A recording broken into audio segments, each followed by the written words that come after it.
গাজীপুরের রাজেন্দ্রপুর এলাকা ঢাকা ময়মনসিংহ মহাসড়কের মাঝখানে ফুটে থাকা গোলাপি ফুলের সারি যেন প্রকৃতি এক অপরূপ সৌন্দর্য ছড়িয়ে দিয়েছে। ব্যস্ত সড়কের মাঝখানে এই মনোমুগ্ধকর দৃশ্য এখন পথচারী ও ভ্রমণ পিপাসীদের আকর্ষণের কেন্দ্রবিন্দু হয়ে উঠেছে।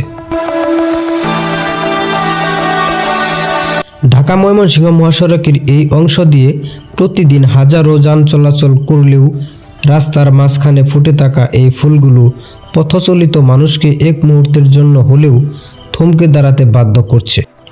বর্তমানে গাজীপুরের রাজেন্দ্রপুর এলাকায় এই ফুল দেখতে প্রতিদিনই ভিড় করছে অসংখ্য দর্শনার্থী।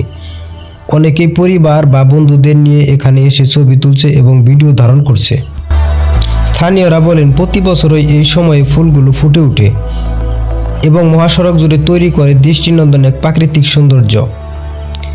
গাজীপুর রাজেন্দ্রপুর ঢাকা ময়মনসিংহ মহাসড়কের এই মনোমুগ্ধকর দৃশ্য এখন সামাজিক যোগাযোগ মাধ্যমে ছড়িয়ে পড়েছে।